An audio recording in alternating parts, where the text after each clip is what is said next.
Yo, welcome everybody to the Dota 2 Hero Guide on Shadow Demon. That's right. Today we have a guide on Shadow Demon, one of the 3 shadow heroes in the game. We have Shadow Shaman, Shadow Fiend, and our favorite one, Shadow Demon. Welcome guys, my name is Navitz. Real quick, if you're into fitness, technology, streaming, or video games, mostly Dota 2, you should subscribe to this channel. Welcome beginners to intermediates. Today we're going to describe how to play Shadow Demon and explain what kind of impact he can have on a game. Now, Shadow Demon is a fast-moving hero who deals a deadly amount of magical damage through his stacks of Shadow Poison. He's typically played as a position 4 or 5 hero, but he can be played as a mid or offlaner, although it's more rare. Today we're going to be playing Shadow Demon as a position 4, but the gameplay that you're watching behind is going to be position 1 because it's more exciting to watch that. Shadow Demon is great for pushing lineups and gives teams incredible ganking and kill setup potential.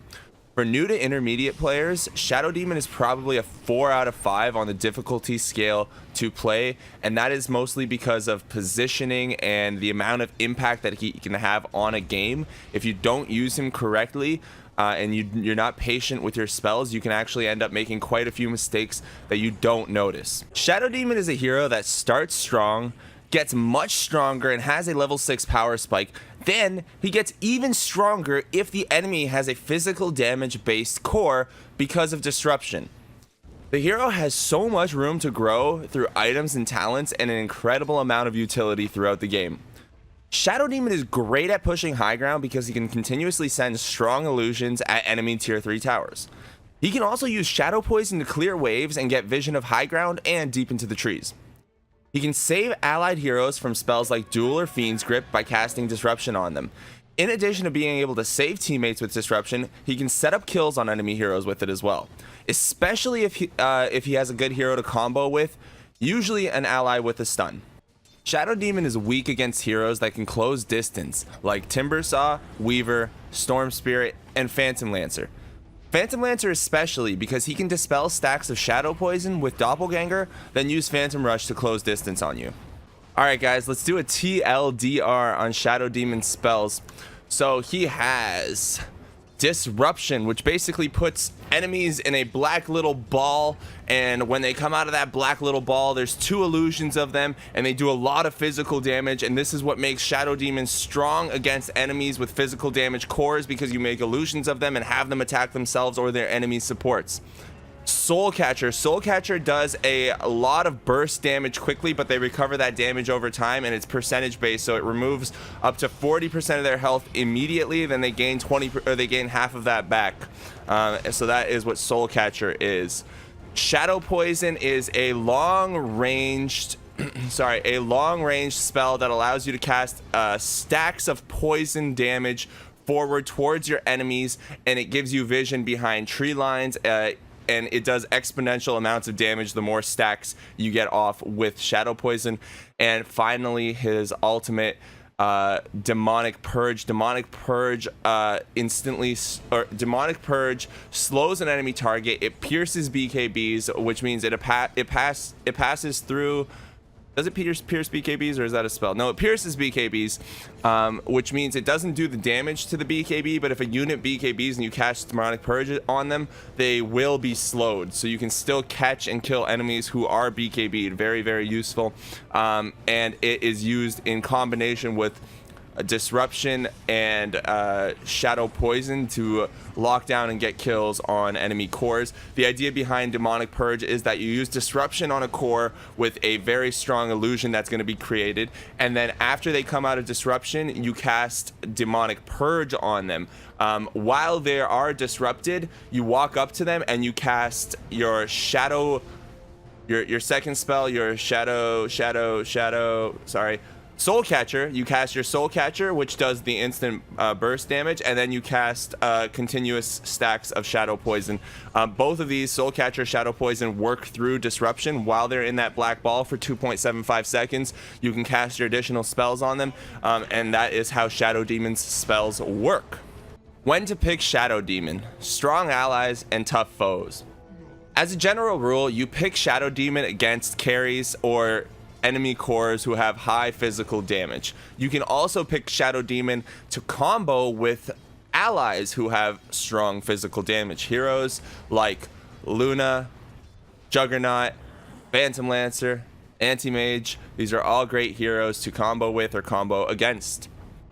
So when do we pick Shadow Demon? Who are strong allies and tough foes? Let's talk about the top 5 for each, or just list off a few of them instead of the top 5. So Shadow Demon, again, is good against physical damage cores, but he's also good against heroes who close distance and do quick burst damage. When you think about heroes like Ursa and Legion Commander, if they get a duel off or Ursa blinks forward and is trying to use his Fury swipes, you can disrupt Ursa or disrupt your own enemy teammate to save them from the instant death. And also, and conversely, Shadow Demon is weak against heroes who can close distance on him, don't take too much damage from his shadow poison, because once he starts getting the stacks off, they can try to hunt him down and kill him quickly. These would be heroes like Timber Saw, who can get close to him quickly with Timber Chain, Weaver, who can Sakuchi towards him and use Crypt Swarm, Phantom Lancer, who is actually not very good for him to play against because his doppelganger lets him dispel stacks of shadow poison, and his Phantom Rush lets him close distance on him. So those are some of the things to consider when picking Shadow Demon. Let's talk about items and what you're generally going to buy with Shadow Demon and how the hero will progress. And we'll also talk about the skill and item buildup on the hero. So early game, you're going to want to try to start with this item build. This is my favorite one. I've tried a numerous amount of builds, and I like to go ahead and start with brown boots into arcane boots, and then after arcane boots you disassemble the arcanes, taking the energy booster and an additional void stone that you buy, and you buy an Aether Lens. An Aether Lens is a critical item on Shadow Demon because it increases the range of his disruption, his shadow poison, and his demonic purge, allowing you to set up kills easier and save heroes more frequently. Next, after that, it looks like we have a start of a buildup of a Glimmer Cape, but I actually like to go before the Glimmer Cape. I like to try to get to the Tranquil boots. Now, normally I play Shadow Demon, and this guide is about playing Shadow Demon as a position 4. We're not going to extensively go into how to play a position 4. We're just talking about why you're going to buy the items this way as a position 4, because honestly, once you get your Tranquil boots, after you've disassembled your Arcane boots, you now have a good amount of mana, a big mana pool. You should be flying some clarities to yourself, and the Tranquil boots let you sustain around the map, give you increased movement speed, let you ward, let you get vision, and let you ward and let you move around the map quickly, making plays frequently and often. After the Tranquil boots, Shadow Demon likes to go into usually some type of utility item, and Glimmer Cape is a high pickup. After Glimmer Cape, it is really a utility based role. This is where you have to start thinking about what your team needs. So Aghanim Scepter is nice. I'll talk about what it does shortly. Aghanim Scepter is nice, but other items to consider would be a Lotus Orb or a Euls Scepter of Divinity, depending on the enemy heroes, what kind of utility your hero needs, your team needs in the game. In terms of skills, the buildup is usually 1 point in disruption. Usually you get a point in disruption first for an early fight at the bounty ruins if that's happening, because it does allow you to send another unit off into another realm for 2.75 seconds. So as they are disrupted, you can walk up, grab the bounty ruin, and run away. And then you will most likely get 1 point in shadow poison to harass the enemy offlaner. Again, you are considering to play Shadow Demon as a position 4, so you will either be in the offlane or tri-laning, or roaming if that becomes a thing in the meta again. So you'll get stacks of shadow poison. You'll use your stacks of shadow poison to also stack camps as well. This is an underrated thing that shadow poison can do, so I'd like to mention it every time I can. Shadow poison can be used to stack camps, and it can actually help you double stack pretty frequently. And then you'll get a point in Soul Catcher if you're fighting a lot early, but if you are not fighting a lot earlier, if you don't have a team to combo with that can burst down a hero, you might want to save this and just get 2 points in disruption. That's up to you to decide, but 1 point in shadow in Soul Catcher early is highly recommended. Moving on to Shadow Demon's talent tree, let's talk about which ones I prefer. You guys can obviously check out the Dota buff for yourself, but I like to get the 30% XP gain at level 10 because it lets you get to level 20 and level 25 faster, obviously, but his level 20 and 25 talents are very, very strong. At level 15, I try to get the plus 25% shadow poison damage if I feel that we need, or that I will be able to get a lot of stacks of shadow poison off, or that I'll be able to use it a lot in a team fight. But some team fights are so fast paced that you're not able to get a lot of stacks off, in which case your hero's probably moving around a lot more, and in those cases getting the bonus movement speed would be more effective for your hero. At level 20, it's either minus 6 seconds Soul Catcher cooldown or minus 1.5 seconds Shadow Poison damage cooldown. Now, the 6 second Soul Catcher cooldown has the higher pick rate and win rate. I prefer, personally, the minus 1.5 seconds Shadow Poison cooldown because it lets you take stacks yourself to recover or to get ahead and get farm quickly. It also gives you incredible vision. The shadow poison is not just used for damage, it's used for vision, so spamming it frequently in team fights to give your allies vision of enemies when they're behind tree lines or over cliffs, I find that to be incredibly high utility. And the level 25 talents, now this is a toss-up here. It also depends on your item build. So if you end up buying a Aghanim Scepter, it helps you to get the plus 500 demonic purge damage, and if the enemy team has more than one or just one very strong hyper late game physical damage core carry, you might want to think about getting the 2 charges of disruption.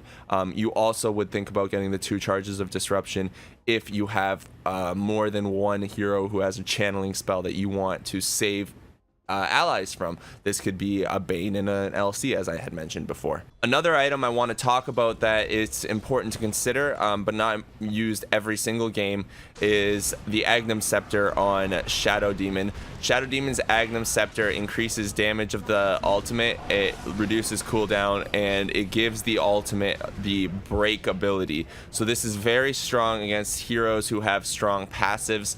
I'm thinking notably of a one hyper strong late game carry that just melts to Shadow Demon, because a lot of people don't know that the ultimate breaks with an Aghanim Scepter, and that is Spectre. Spectre does a lot of damage based on her 2 physical or her 2 passive abilities, and when Spectre gets initiated on by Shadow Demon, Spectre can't escape, because you show up, you disrupt, you use your shadow poison frequently, and when Shadow Demon or when Spectre tries to spectral dagger into the trees and run away, you cast demonic purge, and now you have 2 spectre illusions on the Spectre.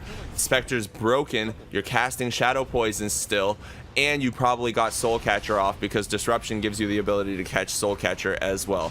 So that's a tremendous amount of damage to get off on a Spectre very quickly, and this actually works on any core or any hero in the game, the combination. Okay, I'm in demo mode, and I'm going to show you how the combination with Shadow Demon that I've been talking about all guide works. So you start with a cast of Shadow Poison. If he doesn't have a high ground ward, he can't see you here. If you're behind trees, you can use it to get vision. You're going to go ahead, cast your Shadow Poison, come up, disrupt him. By the time you disrupt him, another Shadow Poison's ready to go off. You press W. Now you've got Soul Catcher, you've got Demonic Purge, you're casting additional spells, and if I had more mana, I would continue casting my Shadow Poison on him. So as you can tell, by the time this combination is completed, I've had him disrupted for 2.75 seconds. Then I got Soul Catcher off on him to take away, at only level 1, 25% of his HP, and only level 3 was my Shadow Poison, so I got off 3 stacks before I ran out of mana. If I had items, that wouldn't have happened, but I got 3 stacks off. He was running away, and my Demonic Purge was off on him. I could have easily got the other 2 stacks off, bringing it up to a maximum of 5 stacks to multiply the stack damage of 50 at level 3, and that is the combination. That is a lot of damage. So we'll bring out a dummy target right now, and I will give myself free spells, and we're going to see just how much damage this does at level 6, this combination. So let's run it one more time. We run the Purge, we disrupt, we run one more, W, R, and these guys are going to hit him. So I'm going to pretend that I get these other 2 stacks off, which I would, because we talked about just how to do that right now. And it's going to go off for a total of how much damage? I didn't see. That's a lot of damage over time. I didn't see exactly how much it was. Now we'll watch a couple examples of this Shadow Demon playing and make notes of some of the things he does. So he's in danger. He disrupts the Pugna to get himself away. He's being attacked by the Bounty Hunter, so he uses Demonic Purge on him because it slows him, allowing him to get away. And now from the high ground distance, he's able to safely cast Shadow Poison and actually manages to get the kill on the Pugna. Still managing to contribute to the fight by casting Shadow Poison from this distance, so you can see just how far his Shadow Poison can go. Now, watching this team fight that's about to ensue, pay attention to the way that Shadow Demon uses his Shadow Poison, holds on to his Disruption, doesn't waste his Demonic Purge, and makes proper game time decisions. This is why I say this hero is so hard to play, because making these decisions is incredibly difficult, and it's difficult not to just blow all your spells. So he still has all of his spells up except for a Shadow Soul Catcher. But now look at the high ground here. He just disrupted the Pugna on the high ground. So he waited for a long period of time, and he saw that this Pugna, who can cast Life Drain, did Pugna end up casting it? He just casted Life Drain. So Shadow Demon cast Disruption on him to stop him from using Life Drain, and now it helps set up this Tiny to come in, and when Disruption ends, he can start attacking the Pugna. So while Pugna is not the physical damage carry that he wants to get illusions of, he's not using it to get illusions at this moment. He's using it to set up a kill, and he used his Soul Catcher to get vision from low ground to high ground. So that's very important to take note of. And now he's going to chase down the other hero here, the Bounty Hunter, and continue to cast Shadow Poison from low ground to high ground, getting stacks off on the enemy, and they managed to win that fight. That was incredibly good decision making from the Shadow Demon. And thinking about the items that he has at this point, this is 25 minutes into the game, and he has Tranquil Boots, Aether Lens, and Glimmer Cape. He picked up 2 additional Null Talismans afterwards because they gave him the 3% spell damage increase, which is great on Shadow Demon. And you just saw the decision making of a high level Shadow Demon come out there. This is an Immortal ranked player, so you guys can learn a thing or two from him. Now we're going to watch Shadow Demon's combination from Bounty Hunter's perspective. So he does have Corrosive Haze on him right now by the Slardar, but check this out. Shadow Demon's up here, and he's going to start his initiation on him with a Disruption. So disrupts him, gets 1 cast of Shadow Poison off. Now Shadow Poison's on him twice, gets Demonic Purge, casts 3 Shadow Poisons, he's slowed, gets the 4th Shadow Poison, actually only has 4 off, and manages to bring him down. He was just at 60 HP. He missed the very last cast of Shadow Poison. If the Shadow Demon would have hit that, he would have brought down this Bounty Hunter from his 1800 HP down to insta killed if he got the whole combination off. But you just watched it from his perspective, and there was very little he could do to stop that. In fact, if this Pugna was not here to back him up, this Shadow Demon would almost not this Shadow Demon, this Bounty Hunter would almost surely be dead. Now, taking a look at this game, let's consider our situation. We are a Shadow Demon who has an Aghanim Scepter at this point, playing against a Phantom Assassin. Now, the reason you buy Aghanim Scepter, it gives you the 3 charges of Demonic Purge, and when you get to level 25 with Aghanim Scepter, you take the plus 500 Demonic Purge damage. Against heroes with passives, it's great because it also applies breaks. Phantom Assassin has Blur, which is an evasion. It gives you 50% evasion. So this basically increases the damage, that the physical damage that Phantom Assassin will take by 50%, and it will go through the BKB, stopping the Phantom Assassin from being able to move and run away. And he has multiple charges of it. He doesn't have the plus damage yet, but let's take a look and see what happens in this initiation / team fight that's coming up. So Phantom Assassin goes on the Lich here, Frost Armor stopping him from getting the kill. A lot of damage coming out, but here is the Phantom Assassin trying to do damage, but he's broken. Now he's going to cast another, or he might cast another charge of Demonic Purge on the Phantom Assassin. He does, stopping the Phantom Assassin from getting away, breaking him again, and just getting casts of Shadow Poison off at the same time. Now, while another hero came in to get a save, he cast Demonic Purge, setting up for the stun with the Slardar, and manages to take down, basically set up and take down the whole enemy team, and that was a lot in due a lot due to the Shadow Demon's items and positioning and, you know, decision making right there. Making sure he gets the break off on the PA, making sure he gets Shadow Poison off every time he can, casting the Soul Catcher and disrupting units to stop them from doing damage and stop them from escaping and setting up the kills with his allies who have stuns, notably in that case the Slardar. Now let's watch some of the power of Shadow Demon from the low ground to the high ground. So check this out. He casts Shadow Poison. And he's going to continue casting Shadow Poison high ground to get his team vision that way, and also to be able to get a disruption off while continuously casting Shadow Poison and doing damage. So he gets Soul Catcher, Shadow Poison 2 stacks, forces Tide to waste his Ravage, but at this point there's 3 stacks on the Tide, and in comes the Void, getting the Chrono off. Now he might cast Demonic Purge. I wouldn't be surprised if he was casting it more frequently. In comes the PA. He was waiting for the Demonic Purge. So he's saving the Demonic Purge for the PA, gets the break off on him, starts casting Shadow Poison. And even if PA BKB'd right now, he wouldn't be able to kill the Shadow Demon because he has Glimmer Cape, he has Demonic Purge, he could run away. The BKB does not stop the slow effects of the Demonic Purge.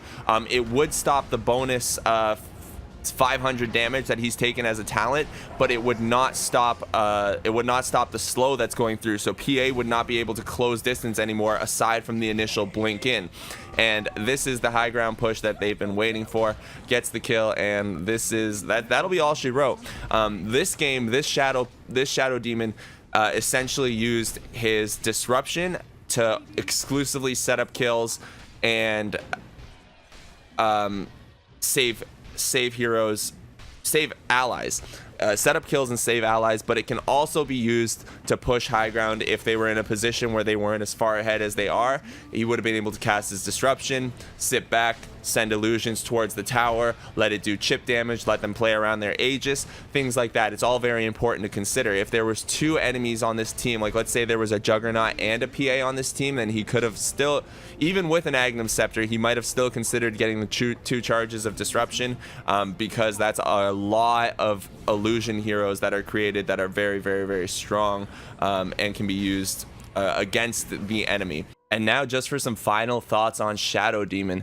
So as we got to see, we saw some examples of him in game. We saw some examples of his decision making. I talked about his playstyle, and right now I think that the hero works best as a position 4, or honestly a position 3. I like him as a position 3 because he can farm, harass, and do damage from a distance safely with his Shadow Poison without taking too much damage. But if there are heroes that are strong against him and can close distance, he might not be able to get any farm, so that's why it's dangerous. As a position 4, with the items that I was talking about, the Aether Lens and the Tranquil build, the Tranquil boots, it's the perfect build up because he will get additional kills and farm later on, because Shadow Demon's a hero who's heavily reliant on his level progression instead of his item progression. Item progression is important on all heroes, but on some heroes, level progression is significantly more important, and Shadow Demon is one of those heroes. He has so many big timings and important milestones, I would say, on this hero. His level 20 is huge. His level 25 is massive. Even his level 15, the 25 Shadow Poison damage or 30 movement speed, is a very big talent to get right there. So when you're playing this hero, he has a lot of versatility, and a lot of people actually don't know how he works. You can sneak up and kill tons of people who don't know the power of a Shadow Demon. He's great in, finally, the position 5 role as well, again because of what I said before. He relies on levels, not items, and he has an incredible amount of utility. Those have been my final thoughts. Appreciate all of you guys who checked out this guide. Once again, my name is Navitz. You can catch me on twitch.tv/Navitz, and like the video if you enjoyed the content, and subscribe for more. I really appreciate you guys being here. Until next time, peace out.